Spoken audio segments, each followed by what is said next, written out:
everybody, welcome back to my channel guys. Donc ça fait, ok, je vais arrêter de dire ça fait super longtemps parce que on se sait.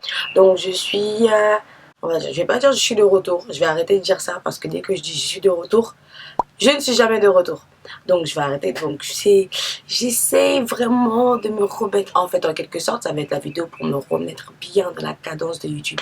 Comme vous avez pu le voir, bon, on va dire carrément cette dernière année, j'étais pas vraiment constante et quoi que ce soit. Et je me suis dit, bah au lieu de parler de tout ce qui est maquillage et story time, je vais rentrer dans le vif du sujet. Donc c'est carrément faire une vidéo sur la dépression et tout ce qui va avec, parce que c'est, je me dis que j'entends pas beaucoup de personnes parler de ça, et la dépression ça touche n'importe qui, blanc, noir, arabe, blanc, noir, chrétien, musulman, ça touche vraiment tout le monde, jeune, vieux. Donc je me suis dit, mon expérience et ce que j'ai beaucoup appris dans la dépression, et c'est ce que je vais partager avec vous, parce que sérieusement, la dépression, tu es tout seul. Tu es tout seul. Tu peux avoir des gens autour de toi, mais tu seras toujours tout seul avec toi et ton cerveau et toutes tes pensées, en fait. Donc, c'est pour ça que je vais faire une vidéo dessus et pour en parler, parce que je trouve que, ok, d'accord, j'ai pas été là pendant combien de temps, j'ai pas fait de watch popping, j'ai pas fait de story time, mais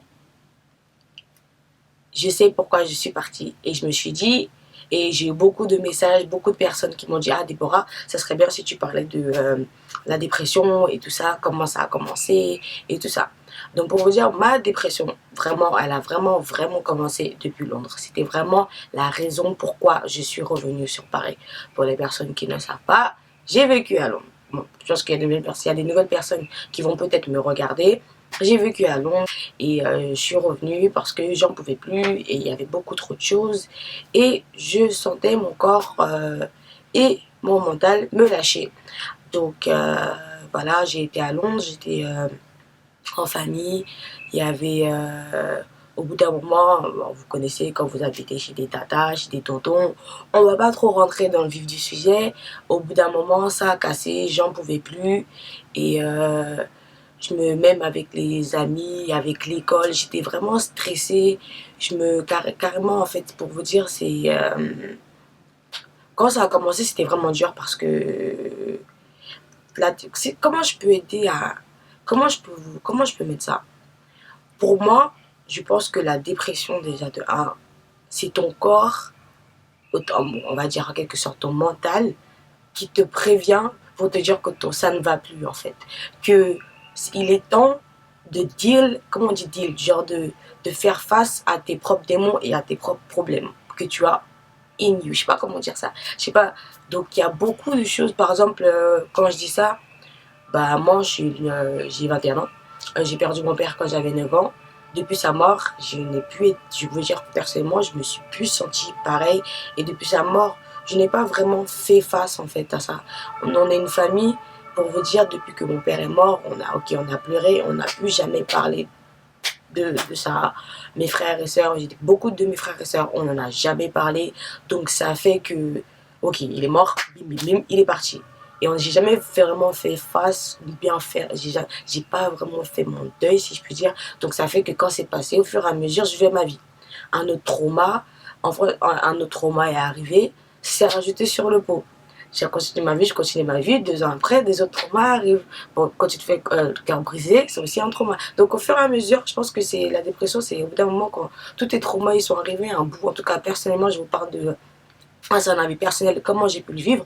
Au bout d'un moment, tu continues ta vie sans vraiment faire face à tes problèmes que tu as en toi. Ouh, j'ai parlé, écris ça, j'ai parlé.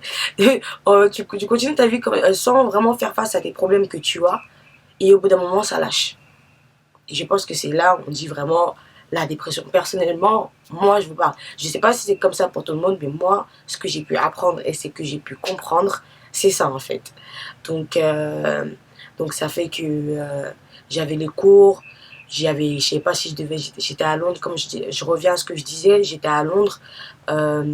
J'étais au lycée, ça a vraiment commencé avec ma tante, ça allait vraiment plus, on s'entendait plus.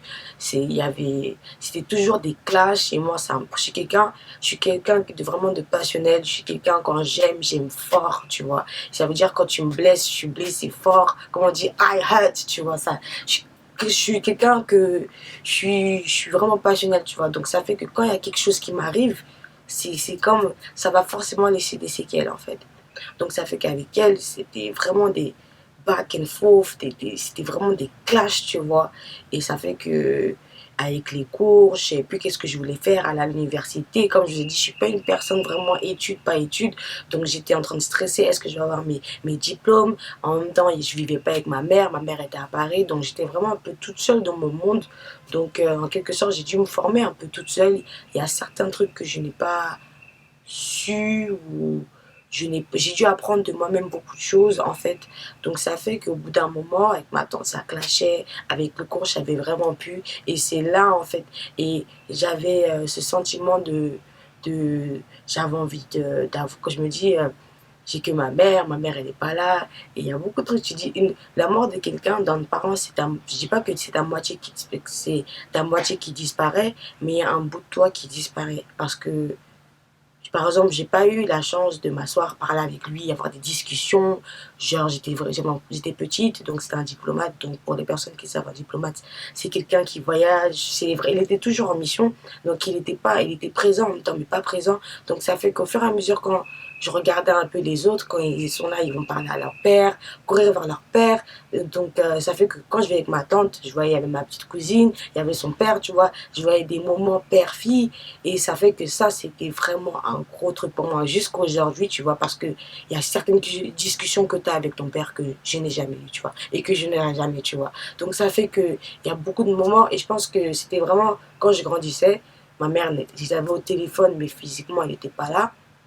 Donc ça fait que, pour moi, il y a des questions qui sont restées sans réponse. Donc ça fait que quand j'ai mal, j'avais pas genre le sentiment de qui va me protéger comme un père. En fait, j'ai toujours ce sentiment-là et c'est un sentiment qui ne partira jamais.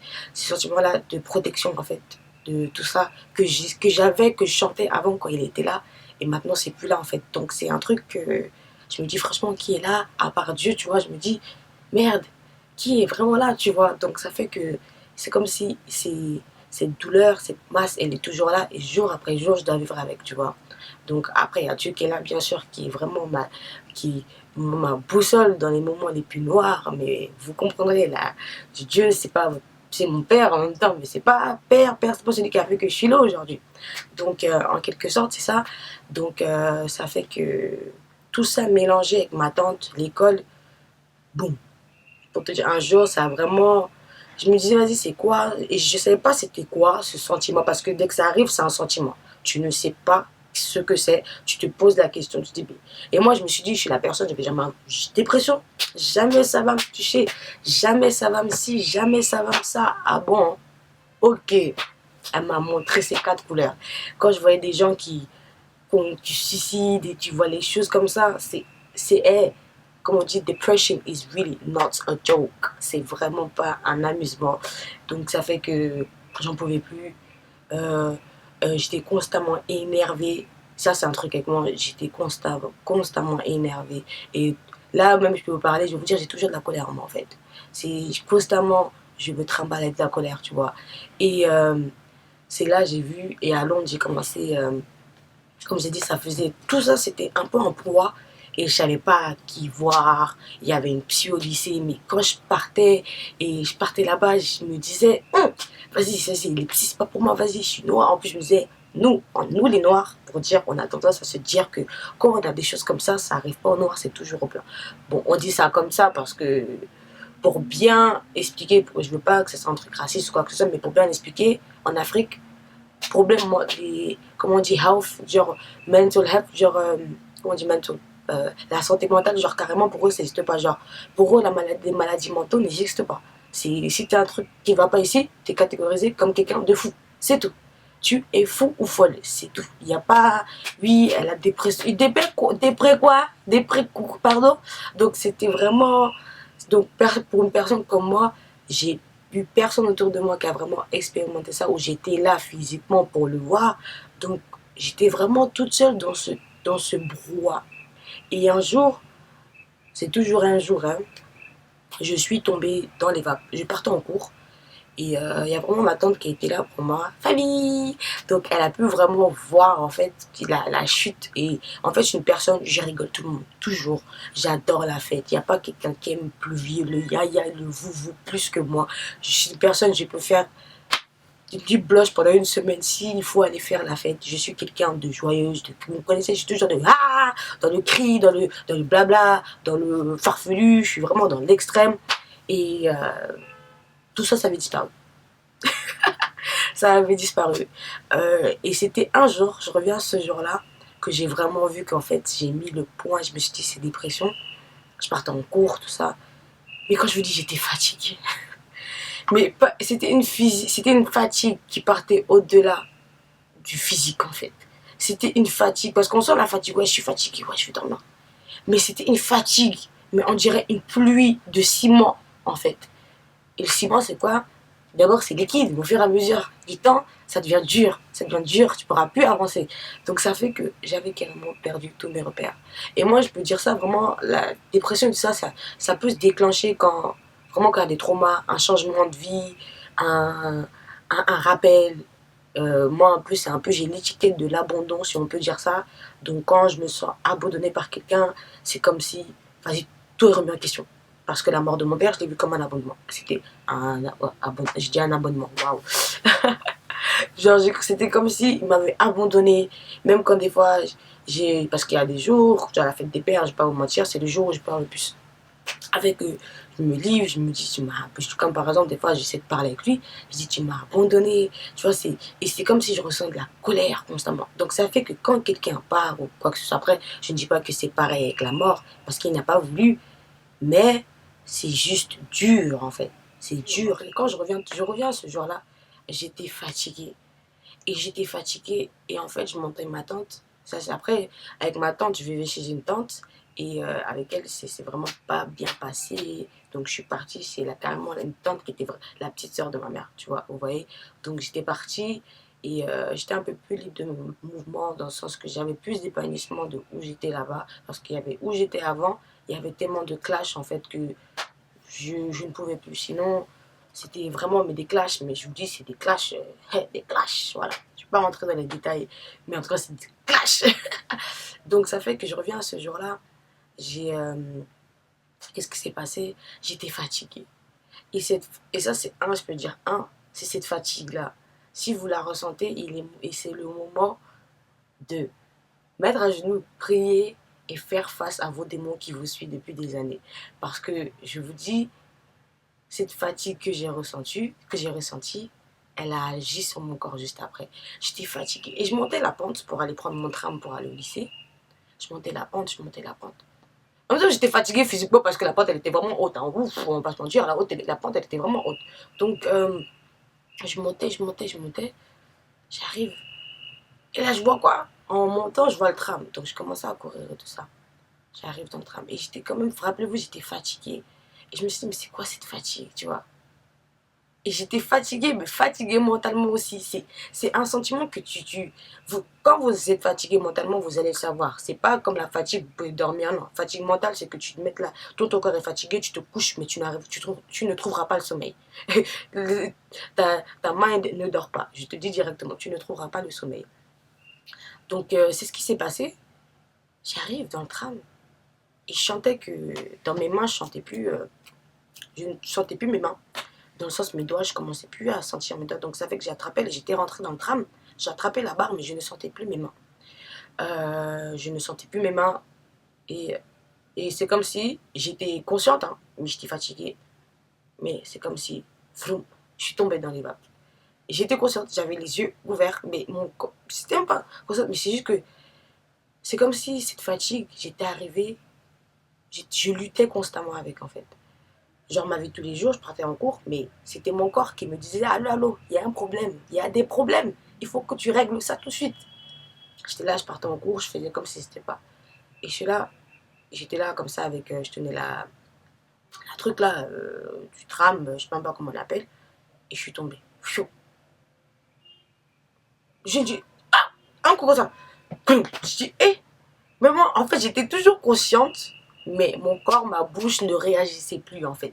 C'était pour vous dire, je suis arrivée à un niveau de fatigue, juste mentale, ça arrivait à mon corps. Et je suis pas une personne qui faisait du sport, hein. Non, mais même, j'ai monté la pente, je la faisais tous les jours, donc c'était impossible que c'était vraiment moi, mais je savais, ça venait d'où, en fait. Je voyais, je savais pas que, en fait, je découvrais, en fait, la dépression un peu, un peu, un peu. Après, si vous n'avez pas, t'es constamment fatigué, en fait.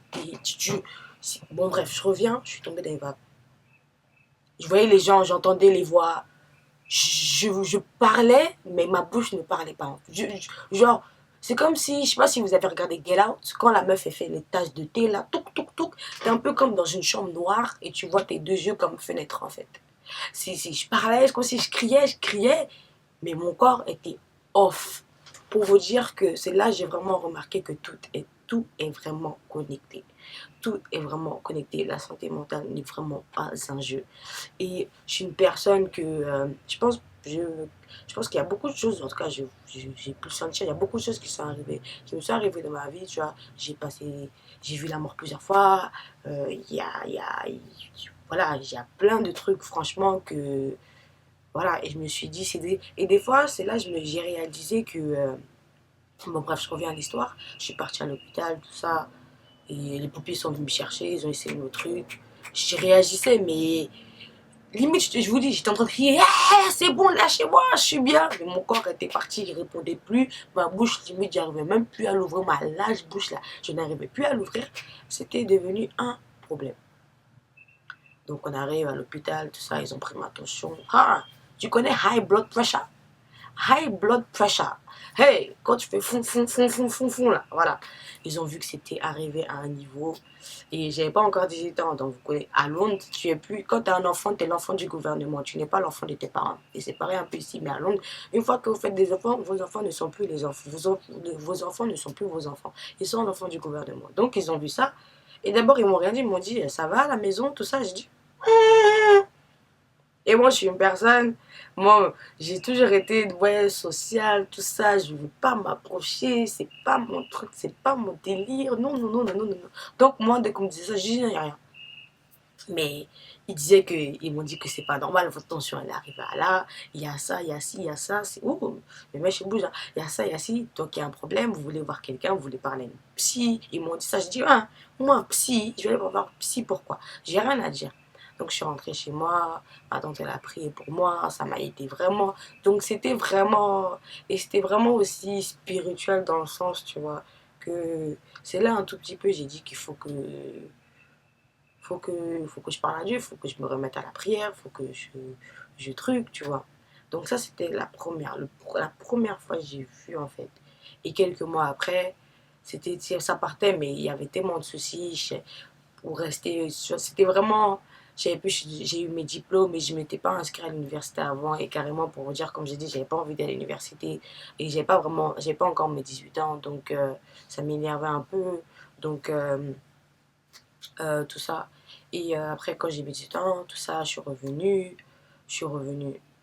Et là, ça a été pire. Ah, j'ai vu la dépression, mais en fois 1000. Fois 1000, c'était incroyable. Non, même pas directement, parce que j'ai fait quand même 2 ans sans pouvoir vraiment, parce que les diplômes anglophones ne sont pas reconnus en France, donc j'ai vraiment galéré. Ça m'a vraiment mis un coup, parce que je suis pas une personne qui fait rien. Je suis pas une personne, je vais rester toute la journée. Au bout d'un moment, ça saoule. Être couché, ok, on va dire, ouais, un mois, ça va, mais deuxième mois, te lever, tu vois, tous les gens de chez toi partir au travail, faire quelque chose ou aller à l'école, et toi, tu es toujours là, tu fais rien, tu vois, c'est un peu, même si j'étais même pas encore à mon compte, j'avais même pas encore fait des Bora Power, j'avais même pas encore fait tout ça. Donc, c'est après, je me suis lancée sur YouTube d'été. En fait, même pas, je suis en train de me mentir. Ouais, je me suis lancée à Descartes quand j'avais pris parce que comme mon diplôme n'était pas reconnu, je suis partie à l'université, j'ai fait une petite filière de 1 an, de 1 an pour me remettre un peu dedans en espérant que ça allait me mettre dans le truc. C'était plutôt pas mal. Mais après, ce qui a clashé encore plus, c'est que moi et ma daronne, c'est un truc qui m'a, j'ai vécu pas mal d'années, je veux dire, sans ma daronne, et c'était les moments où tu grandis en fait. tout ce qui est, tu vois, un peu, tu vois, tu as besoin de ta maman. Moi, elle n'était pas là puisque j'étais à Londres, tu vois. Donc, ça fait que on se connaît, mais on se connaît pas vraiment, tu vois. C'est ma mère, mais ça fait que nous, on n'a pas vécu longtemps ensemble pour dire on est habitué à chaque comportement de l'autre, tu vois. Donc, ça fait qu'il y avait des gros clashs. Mais quand je vous dis des gros clashs, c'était des gros clashs, mais comme never. Et vous, les parents africains, là, vous avez tendance à dire des paroles, à utiliser la douleur de votre enfant pour remettre ça sur eux, pour les insulter avec. Et ça, ce n'est pas bon.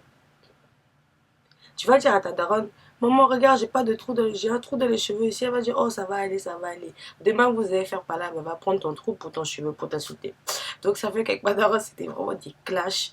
Et quand elle me disait des choses, j'avais super mal. Genre, tu vois, elle partait même dans le lointain douleur de paternelle. Donc, c'était vraiment ma daronne. Et quand elle me faisait des clashs, hey, après chaque clash avec ma daronne, ça me mettait dans un état. Et en plus, je rentrais dans des colères, mais des colères pour vous dire que, là je fais vraiment un résumé, mais dans des colères tellement noires pour vous dire, je ne voyais plus ma mère devant moi. Je ne voyais que, j'étais vraiment en mode défense, on m'attaque, je contre-attaque, c'est tout. Je ne voyais pas, donc les paroles, je sortais mes paroles, et moi là, j'ai une bouche là, ma bouche est sale, ouf, très sale. Quand je commence à être dans mes trucs là, moi-même c'est un truc, je travaille sur moi, quand je suis contrariée, je suis énervée, je suis contractée, mais ici, là, ça se contracte, tout ça, et c'est fini. Ça veut dire que je suis partie dans une zone que je ne peux plus revenir si je ne me calme pas toute seule, en fait. Donc, et c'est ça aussi, ça fait que ces petites histoires, ces petites choses qui m'arrivaient, genre, après j'avais trouvé un BTS comme j'avais dit et j'avais commencé Deborah Power Factory et je savais vraiment plus où j'étais, tu vois, je pensais sans arrêt à mon père, tu vois, c'était franchement, en fait j'étais arrivée à un niveau que je me dis, je fais tellement du bien aux autres, c'est quand on va me faire du bien. En fait, je m'occupe, en fait, c'était vraiment arrivé dans un truc que malgré que j'étais toujours énervée, dépressive, je mettais toujours les gens avant moi. Et ça, c'était même depuis toute petite, je fais ça. Et ça, c'est un truc, franchement, qui m'a vraiment porté préjudice plusieurs fois. C'est ça, même des fois, qui a engendré des choses qui ont fait que la dépression est venue. Constamment t'occuper des autres et t'oublier, ça, c'est un truc ça, c'est moi, en fait.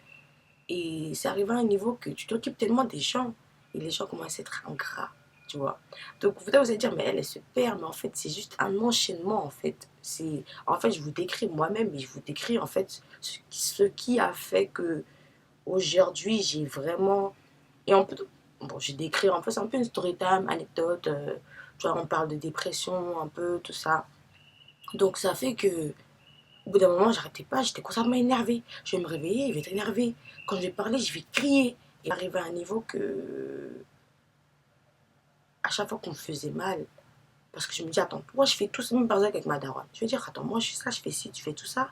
Et demain, tu vas prendre ça pour m'insulter. Tu vas me dire des paroles. Pareil avec mes amis, si c'est mes amis. En fait, c'est avec tout le monde. Je me dis, attends, moi je fais tout ça, tout ça, tout ça.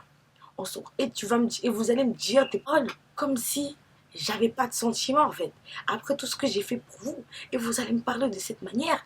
Et ça, c'était vraiment et je marchais carrément dans la colère.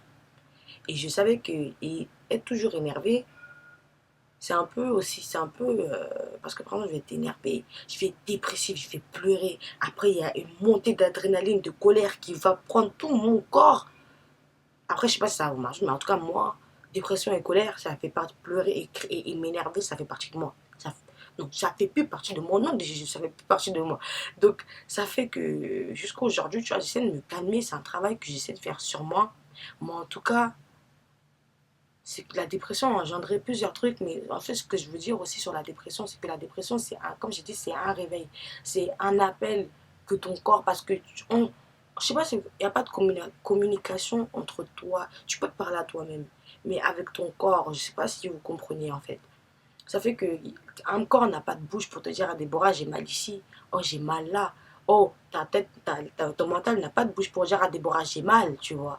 Donc ça fait que j'ai vu que cette dépression et ces crises de colère constantes, c'était un moyen, et ça revenait toujours sur mon vrai problème en fait, qui était l'abandon encore une fois, en fait, chaque truc, une parole va me dire un truc, je vais sortir, le rejet, énervement, genre l'ingratitude. Donc, c'est, c'était un ensemble, en fait, je me dis, en fait, quand on m'insulte, on me parle mal ou quoi que ce soit, quand on me fait des trucs blessants et que je pleure, j'ai l'impression que tu veux mon mal, en fait. C'est bête, hein. Donc ça fait que c'était arrivé à un niveau que j'étais énervée. J'étais énervée contre le monde. Genre, quand je dis tout le monde, j'étais... Et je pleurais constamment. Euh, Bien, je suis là, je faisais mes vidéos, YouTube, ça allait bien.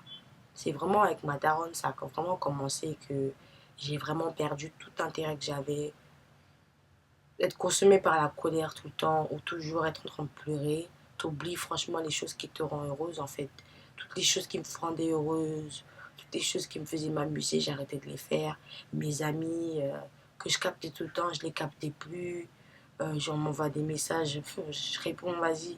Tu vois, j'étais là, je dis pourquoi la personne m'envoie un message.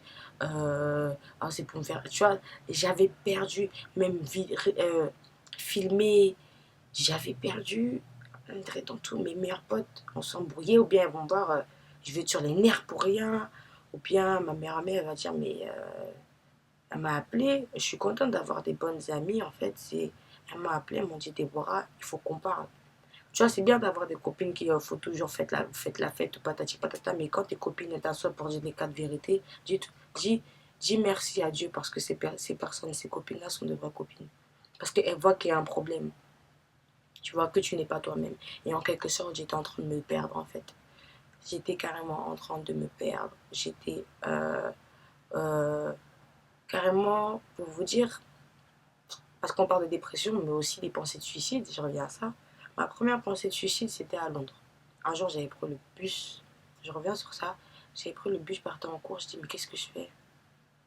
Tout ce qui m'arrive là, c'est quoi? Bien, je fais que du bien aux autres et les gens, c'est que du mal qui m'arrive. Je fais tout. En fait, tu dis, Dieu, mais attends, tu dis de faire le bien, je fais le bien à tout le monde. Mais on dirait que moi, il n'y a pas de bien qui arrive. Il y a pas de bien qui m'arrive. Qu'est-ce que je fais vraiment là en fait? Est-ce que j'ai vraiment ma place dans ce monde? Est-ce que c'est pas mieux de tout arrêter? Je sais pas qu'est-ce qui se. Tu vois, on passait vers le pont, un pont là, j'avais limite. Je vous dis que sérieusement, j'étais carrément descendu pour dire que ouais, je vais sauter du pont. C'est même quand j'en parle, je rigole, mais je dis, mais c'est réel. C'est réel. Moi-même, une personne qu'on a, Dieu comme fait. Tout ce que je dis, ouais, je suis forte, tout ça. Toute cette barrière, elle avait disparu. Elle m'a fait, soit je pleurais, soit j'étais énervée. C'était carrément ça pour vous dire. Soit je pleurais, soit j'étais énervée. Ou bien, je reviens un peu avec. C'était vraiment bien quand j'avais un clash avec mon copain. Ça va me. Ça me met dans un. Je sais pas, en fait, tout me rendait aigri. Tout. J'avais plus envie de faire quelque chose, qu'on me disait quoi faire, je m'énervais parce que je me dis, ils comprennent pas ce que je ressens, les pensées qui viennent dans ma tête, ils sont là, ils me racontent, ouais, ça va aller mieux, ça va aller ci, ça va aller ça, mais qu'est-ce que ça va aller mieux? Depuis, je me sens pas bien, j'ai même plus envie de faire, j'ai perdu l'intérêt dans les choses qui me rendaient heureuse, je te dis, mais qu'est-ce que je fous en fait? Tu te poses à chaque fois la question, mais qu'est-ce qu'il faut que je fasse? Je suis destinée à faire quoi dans cette vie? Tu vois, c'est ça là, et ça, sérieusement. Tu vois, et un jour, je m'étais vraiment, mais vraiment embrouillée avec ma daronne. Là, c'était trop. Je suis tellement rentrée dans. Et ma mère, parce que j'avais dit quand même des paroles qui étaient trucs. Et je pense qu'elle-même, elle était énervée sur le moment parce que quand je suis énervée, je suis imprévisible. Je dis pas que je vais me battre avec ma mère. Non, mais c'est juste que je suis vraiment imprévisible. Dans le sens, ça peut m'énerver, me prendre, je vais casser quelque chose, j'ai besoin de faire ressortir ma colère en fait. J'ai besoin que la personne comprenne le degré de ma colère en fait. Donc ça fait que je suis imprévisible. Euh, Ça fait que ma mère, ça fait je pense que dans le moment, elle m'a mis une claque en fait. Et cette claque là, elle a déclenché une deuxième zone d'énervement en moi. Je suis rentrée dans un état de colère. Comme je dit l'autre fois, écoutez la première partie. J'étais dans un état de fatigue. Que jusqu'à je suis tombée dans les vommes. Et là, j'étais dans un état de colère. Que jusqu'à, pour vous dire, j'ai perdu ma respiration. Je n'arrivais plus à respirer. C'était juste incroyable. Je croyais que j'allais vraiment mourir. J'étais énervée. Je faisais ah, ah. Vous connaissez quand ça fait... Je suis arrivé dans ce niveau-là. Je suis arrivé, je faisais carrément une crise. Je sais pas si c'était panique ou bien une crise, je sais pas quoi, mais j'étais rentrée dans une colère que je n'arrivais plus à respirer. Et quand j'ai vu que j'arrivais plus à respirer, j'ai commencé à pleurer parce que j'ai dit, merde, mon cœur va lâcher. Je n'arrive plus à parler. Et ça fait que l'ambulance est venue, je suis partie à l'hôpital. C'est là que je me suis dit, merde.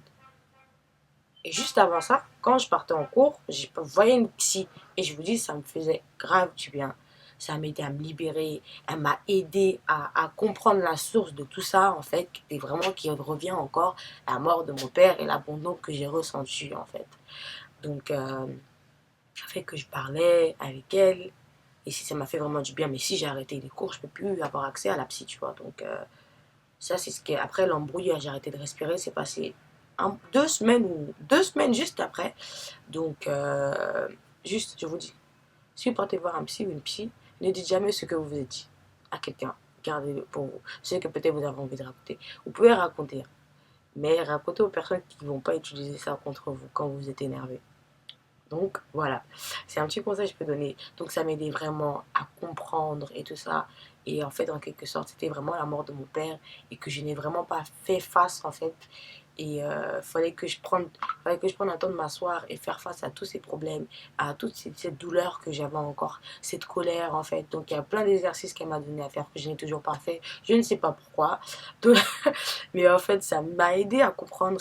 Et pour revenir à quand j'étais à l'hôpital, alors là, quand je suis arrivée à l'hôpital, j'étais assise. Je parlais avec ma tante, celle avec qui j'étais, où j'ai eu ma crise, où je suis tombée dans les vapes. Parce que je lui ai expliqué le problème. Elle a vu que c'était pas bien. Et pour vous dire, j'avais tellement mal, en fait, que je me suis dit, ma mère, elle m'a dit des mots, elle m'a mis, je m'en fous, c'est elle m'a giflé, ma tante, elle m'a dit, frappé, tu vois. Mais c'était ce qui avait causé ça, en fait. Et ça revient toujours. Et c'était un peu, elle avait pris toutes mes douleurs dans le sens que ma mère, c'est vraiment la femme strong, forte pour ses enfants. Tu vas jamais la voir pleurer. C'est vraiment une dame comme ça qui veut vraiment que ses enfants soient comme ça, tu vois, dur comme fer. Mais c'était que j'étais arrivée à un niveau que je pouvais plus être dur comme fer parce que il était temps que je fasse face ou bien, je sais pas comment dire, que je fasse face à mes problèmes en fait que j'avais en moi. Et quand je suis partie à l'hôpital là, j'étais là en attente. Et j'avais tellement mal, j'étais énervée, mais tout était, j'étais comme ça pour vous dire, j'étais comme ça. On dirait que j'étais en train de, je sais pas si vous avez regardé Split, mais c'est comme si j'étais en train de me transformer. Genre comme ça, j'étais tellement énervée. Et là, j'ai commencé à crier dans l'hôpital. Waouh, waouh, j'ai commencé à crier, j'ai commencé à pleurer, j'ai commencé à crier. Je sais pas, oh. Vous dites, mais attends, c'est pas normal. J'étais là, quand j'ai dit, mais attends, dans ma tête, je me suis refait toute la scène en fait qui s'est passée. Je me dis, mais ma mère qui est censée être la personne qui me protège, qui fait ci, qui fait ça, elle me dit ces mots comme si j'ai pas mal. Et je me suis retrouvée à l'hôpital. C'est ce que je me suis dit. Moi, je suis là. Quoi? Et je parlais toute seule en fait. C'était ma tête ce que je me disais en fait à l'instant. Mais j'arrivais pas à stopper ces pensées. J'étais vraiment partie dans un truc de colère que j'étais pas prête à revenir, tu vois. Et je dis, pourquoi? Et j'étais en train de m'énerver et à l'hôpital. Et j'expliquais en même temps à ma tante ce que je pensais. Et j'ai expliqué à ma tante ce qui s'est passé. Elle-même, elle n'a pas compris. En plein FaceTime, j'ai commencé à crier. Et j'ai crié. C'était des cris. Je parlais pas. Tu sentais que c'était des cris de douleur. On m'envoie en psychiatrie. Ils m'ont ramené en côté psychiatrie. Ils m'ont donné du Xanax et un autre truc pour me calmer. J'ai dormi comme un bébé. Et je me suis réveillée. Psyo. Le chef du département psychiatrie, tout seul, là, ils étaient devant moi. Pour vous dire, quelqu'un qui était venu parce qu'elle a fait une crise. Et pour vous dire, quand j'ai fait la crise, les pompiers sont venus me chercher. Ils ont pas pu me calmer. Pour vous dire, ils ont vu que mon niveau de tension, je sais pas ce que j'avais, c'était élevé. Ils m'ont dit, il faut la ramener à l'hôpital. Parce que moi-même, ma respiration, j'arrivais pas à la récupérer. Et quand ils ont vu ça, et je me suis réveillée. Bon, ils m'ont donné tout ces. Et j'avais même pas eu le temps. En fait, j'étais en salle d'attente, mais côté patient, ça fait qu'on n'était pas encore arrivé à mon nom. Donc quand j'ai piqué ma crise, je suis vraiment arrivée dans Ils n'ont pas eu, donc ils ont juste mis de côté. Ils m'ont donné, prends de l'eau. Ils m'ont dit, me calmer, ils m'ont dit, calmez-vous. Ils m'ont aidé à respirer, donné des trucs pour respirer, tout ça. Et après, quand j'ai pris mes docs, je me suis endormie. Ils sont revenus me voir. Je vois, il y a au moins 3, 4 personnes devant moi. Et ils ont dit, mademoiselle, qu'est-ce qui s'est passé? Qu'est-ce qui se passe, tu vois? Et le truc, c'est que, comme j'ai dit, la psy m'avait vraiment aidé à mettre une étiquette sur ce que j'ai. Parce que c'est dur, ça encore plus dur quand tu sais que tu as un problème, mais que tu ne sais pas c'est quoi, il vient d'où. Ça, c'est dur. Ça, franchement, c'est vraiment, vraiment dur parce que t'as aucune idée. T'as aucune idée. T'as aucune idée. Mais des fois, tu le sais, mais tu n'es juste pas prêt à l'accepter aussi. Et moi, c'était ça, en fait. Moi, je me suis dit, mais attends, le vieux, il est mort il y a quelques années, mais au fur et à mesure, quand je m'assois et je réfléchis, tout est vraiment lié en fait, tu vois. Donc, c'était vraiment ça. Et j'ai expliqué carrément j'étais là, j'ai dit, bref, je les connais pas. Un peu, ça fait longtemps que j'ai pas vu psy. Et, excusez-moi, juste avant d'être faire ma crise dans l'hôpital même, dès qu'ils m'ont reçu à l'accueil, ils ont vu que j'allais pas bien, ils m'ont dit, ouais, vous voulez parler à quelqu'un et tout ça. Et je dis, bah, ouais, j'ai besoin de parler. Et j'avais dit oui, parce que ça faisait longtemps que j'avais pas vu la psy, en fait. Donc, quand ils sont venus, je me suis réveillée, ils étaient là. Ils m'ont dit, qu'est-ce qui se passe, mademoiselle? J'ai tout déballé. J'ai tout déballé. Quand je vous dis, j'ai tout déballé. Tout ce qui passait dans ma tête. J'ai tout déballé. Mais quand je vous dis j'ai tout déballé, je suis remontée en quelle année? Je suis remontée à si. J'ai tout dit et j'aurais dit ouais, mon problème, je sais que c'est ça. Et j'essaye, tout ça, patati patata. Mais ils m'ont quand même bien parlé. Ils m'ont dit quand même, pour votre âge, être à votre compte. Vous avez vécu beaucoup de choses pour votre jeune âge. Mais sérieusement, il y a des gens qui sont. Vous avez vécu, il y a des gens qui ont vécu la moitié de ce que vous avez vécu et ils sont internés. Donc c'est pour dire qu'il y a quand même une force en vous. Et ça, ils m'ont fait du bien, tu vois. Et je me suis sentie en fait comme si on s'occupait de moi, on m'écoutait en fait. On s'occupait de moi et que c'était pas moi qui m'occupais des autres, encore une fois. Et c'était un moment que j'oublierai jamais, franchement. C'était un moment que j'ai. Qui est vraiment gravé en moi parce qu'on m'a écouté. On m'a écouté sans être jugé, sans m'arrêter. Après, je dis pas qu'on m'écoute, hein. Je sais qu'il y a mon entourage m'écoute, tu vois. Mais, tu vois, je sais pas, après, c'est leur métier, tu vois. Ça m'étonne pas, tu vois. Mais en fait, je me suis écoutée. Je me suis sentie écoutée. Je me suis sentie qu'on s'occupait de moi. C'était juste incroyable. Je me suis dit, merde alors. C'est ça, c'est ça, c'est ça ce ressentiment qu'on s'occupe on s'occupe de quelqu'un s'occupe de toi en fait, tu vois. Ça va, tu vois, je me suis sentie genre merde, I matter, tu vois ce que je veux dire? I matter, like, putain, comment dire amateur, genre amateur, ouais, putain, amateur, pas amateur, mais genre on se soucie de moi, genre je sais que ma famille sont trop de se soucier de moi, mais c'est pas pareil en fait. Vous voyez, en fait, c'est pas pareil. Même quand tu parles à une psy et tu parles à ta famille, c'est pas pareil. Je sais pas, même si peut-être la psy elle s'en bat les couilles et dessine sur son cahier, mais c'est juste que la manière que j'écoute, tu peux dire tout et n'importe quoi. La personne, elle va pas dire quelque chose, tu vois ce que je veux dire?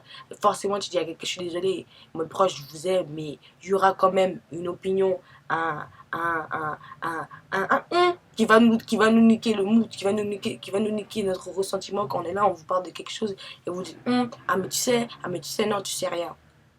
Tu vois, donc c'était un moment qui est vraiment gravé en moi. Et c'est là, je me suis dit, franchement, il est vraiment temps que je prends le temps de face mes démons en fait. Parce que sinon, je ne peux pas continuer comme ça en fait. Je ne peux pas continuer. Maintenant que j'étais youtubeuse, ça s'est passé, c'était vraiment. Tout ça s'est passé l'année 2018, tout ça. Tu vois, j'étais vraiment absente dans. C'était vraiment, vraiment tout ça ce qui s'est passé. Et plus avant, c'est un peu. Cette vidéo, c'est un peu une story time, hashtag explication, hashtag dépression. Donc, franchement, c'est vraiment tout ça. Et c'était vraiment temps de que. C'était en fait. Et j'ai réalisé, comme je dis, c'était mon corps qui me dit qu'il est temps de faire face à tes problèmes en fait. Et je dis pas que c'est une bonne chose parce que franchement, il y a beaucoup de personnes qui n'ont pas pu trouver d'issue, qui ont décidé de terminer leur vie à cause de toutes ces questions noires, ces pensées noires, tu vois, qui n'ont pas eu l'oreille, la bonne oreille. Et le truc, c'est que c'est pas la faute des gens si quelqu'un se suicide, tu vois. Parce que je sais que j'ai été dans ce sentiment où je voulais vraiment tout arrêter, en fait. Et la dépression, c'est que personne, c'est vraiment que toi-même qui peut vraiment arranger ce problème. C'est pas, et les gens peuvent être à l'écoute, comme j'ai pu le dire, ils peuvent être à l'écoute, mais ils ne peuvent pas euh, résoudre ce problème à part toi-même, en fait. Et, euh, je pense que la dépression, moi en tout cas personnellement, la dépression, je la vois comme une petite boule qui est en tout le monde, qui est en tout le monde, et c'est juste de différentes tailles en fait. Il faut que tu parles. Moi, je suis une personne, j'ai besoin de parler. Et aussi, parce qu'il y a des personnes, ma psy m'a dit qu'il y a deux genres de personnes dans cette vie. Il y a des personnes qui parlent, il y a des personnes qui ne parlent pas. Et moi, je suis personne, j'ai bien parler. Si j'ai envie de dire, même si je veux insulter ta grand-mère et tes grands-parents, je vais te le faire savoir. Parce que je ne vais pas me faire du mal. C'est ce que j'ai appris. Même si je dois t'insulter, je vais te le faire. Excuse-moi, mais si ça me fait. Si je me sens mieux, je vais te le dire. Donc c'est bon, c'est vrai. C'est bête, hein, mais c'est ce qu'on va me dire. C'est ce qu'on m'a dit. Même ma psy, quand je disais, ouais, ça allait pas en cours, elle a dit, mais qu'est-ce qu'on s'en fout de l'école? Tu vois ce que je veux dire? C'est vraiment ta santé d'abord. Ta santé d'abord. Ta santé d'abord. Tu vois ce que je veux dire? Ton plaisir d'abord. Parce que moi, je suis une personne, j'ai trop pensé au plaisir des autres avant le bien. Et ça suffit. Ça suffit. Sérieusement, ça suffit. Si toi, c'était pareil, tu dis ça suffit. Pense à toi. Fais-toi plaisir. Fais-toi plaisir. Parce que la sensation quand tu te fais plaisir. Peut-être vous allez dire, mais Déborah, elle dit plusieurs choses, mais je vous dis, sois à l'écoute. Tout ça, c'est relié. C'est faire plaisir. Attends, je m'assois bien comme il faut. Se faire plaisir, donner l'attention. Parce que constamment, tu vis pour les autres. C'est digital. Je suis une personne, j'écoute pas, je vis selon moi ce que je dis, mais je suis une personne, j'ai un très grand cœur. Et c'est ça mon problème. Je veux toujours aider. Je veux toujours, tu vois, je me dis, la manière, des fois, j'étais dans certaines situations, j'étais toute seule. Je veux pas que les personnes soient comme ça. Si je peux aider, des fois, même quand je sais que je peux pas aider, je dis que je peux aider quand même. Tu vois, c'est ça, c'est bête. Et ça fait que, après, je suis submergée. Ça, c'est mon truc. Ça, c'est moi. Je me submerge. Après, c'est moi qui pleure. Donc, c'est vraiment ça, tout ce qui est.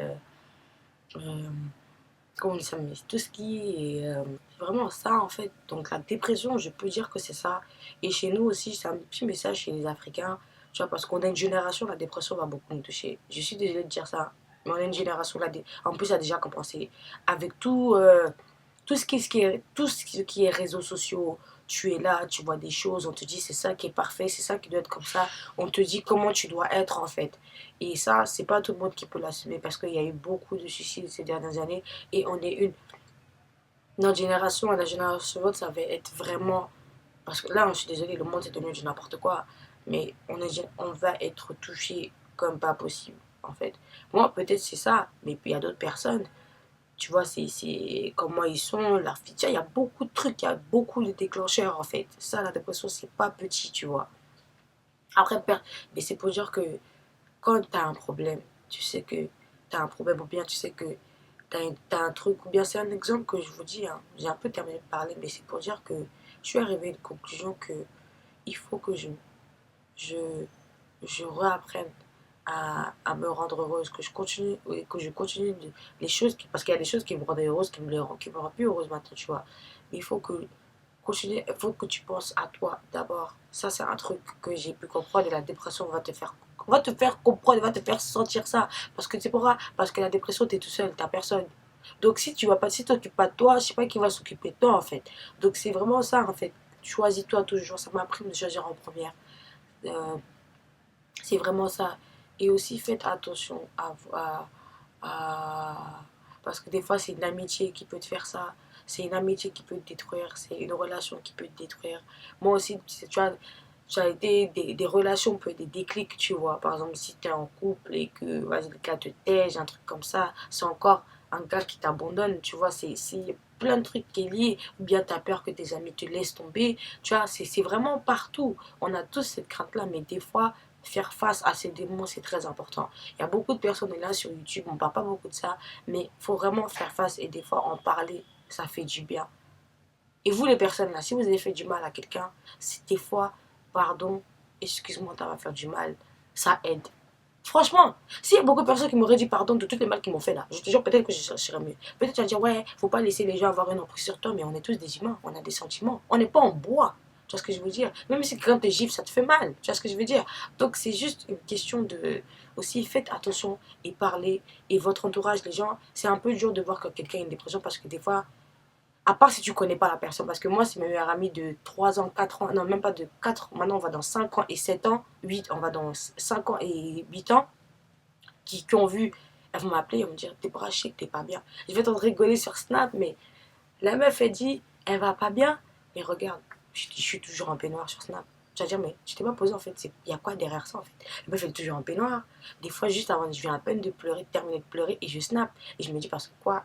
J'ai un peu une responsabilité, quoi. Parce que j'ai mes abonnés. C'est vraiment vous qui m'aidez vraiment à me. Vas-y, voilà, laisse-moi ci, voilà. Et en plus, il y a Dieu, tu vois. Donc, c'est pas vraiment.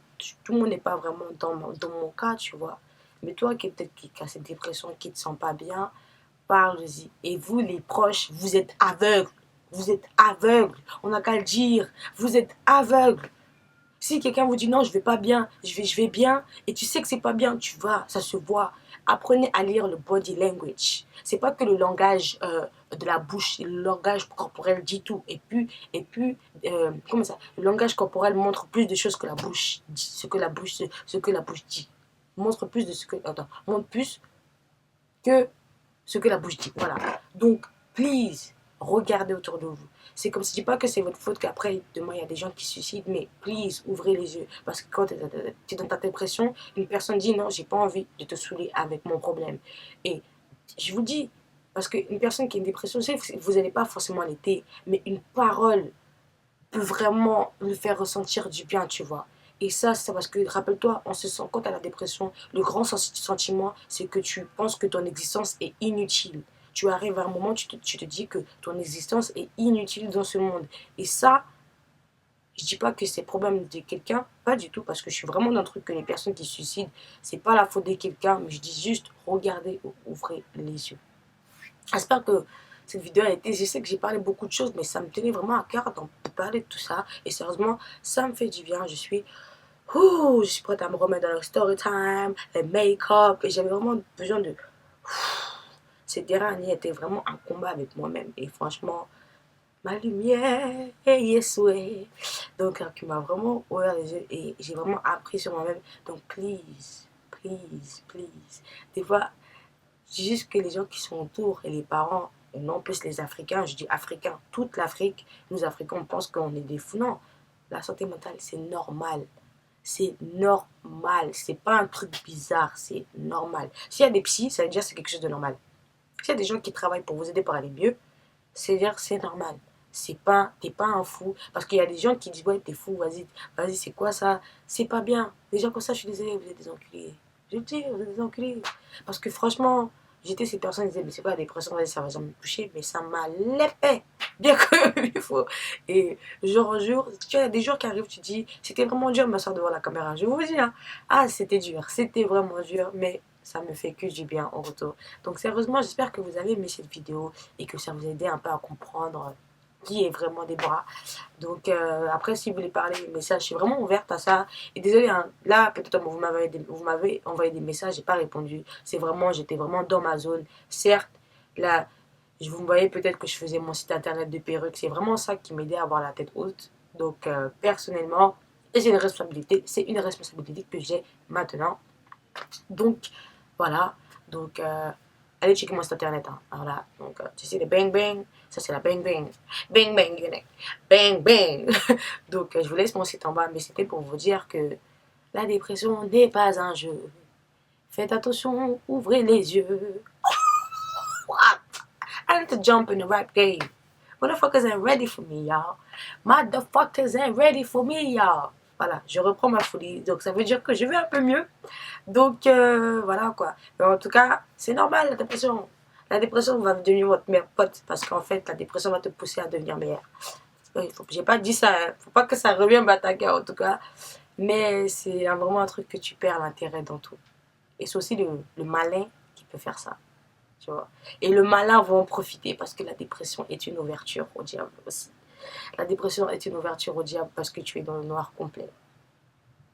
Et c'est ça. Donc, pour vous dire, aider les personnes. Personnellement, parce que moi, j'ai eu beaucoup de pensées de suicide. La vie doit C'est juste parce que j'ai pas les couilles. Seulement, j'ai beaucoup, mais je pense que j'étais pour avoir même des pensées, c'est chaud.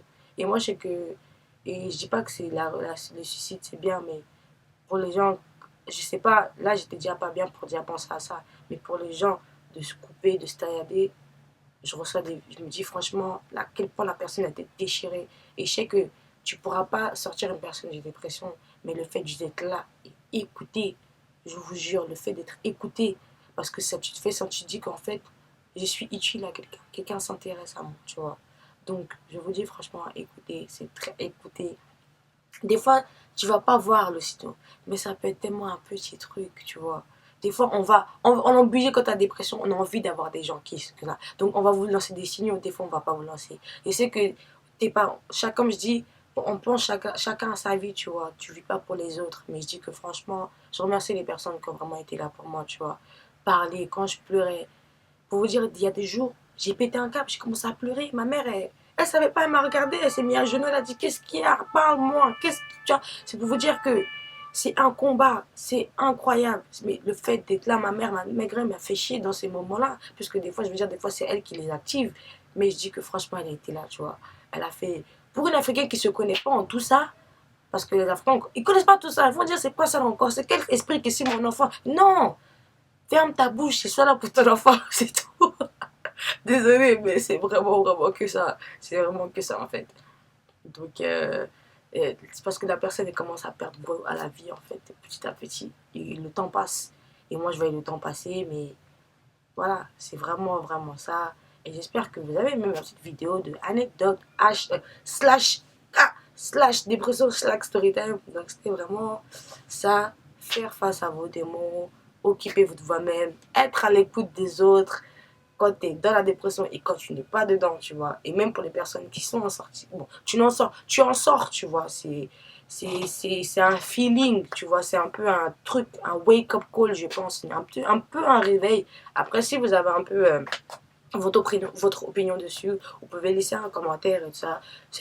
Là, je suis en train d'essayer de faire un petit truc pour essayer de faire une plateforme où on peut vraiment parler de tout, genre un peu un truc comme ça. Donc, je suis en train de travailler sur ça. Bien sûr, les Wesh Papé ne sont pas terminés, donc vous pouvez m'envoyer des messages, vos histoires. Je suis officially back on motherfucking YouTube, bitch. I'm motherfucking back, bitch. You ain't ready for me, bitch. Cause I'm back on the shit, bitch. Hey, I'm back on the shit, bitch. Hey, I'm back on the shit. Back on the shit, back on the shit, back on the shit, back on the shit, shit. Pas the shit. Voilà. I'm back on the shit. The bitch is back, y'all. This bitch is back. And there's nothing you can do about it, bitch. I'm back on this motherfucking platform, bitch. Shake, shake it, shake, shake it, shake, shake. Oh, so, putain, j'étais mon contact, bitch. I'm blessed. Franchement. Et yes, ouais. Yes, oh, yes, ouais. Oh Seigneur, j'ai besoin de toi. Jésus, yeah. Ça fait du bien de temps en temps de dire ça aussi. Hein. Dans la dépression, c'est Dieu aide, hein, putain. Parce que dans la dépression, tu parles à tout seul. Donc, la seule personne vraiment qui va t'écouter, qui va pas te juger, il est là-haut, tu vois. Moi, je suis une personne, je parle toute seule maintenant. Donc, je suis désolée. En même temps, je suis à mon compte, donc je parle à mon salarié, qui est en même temps moi, qui est mon salarié moi-même.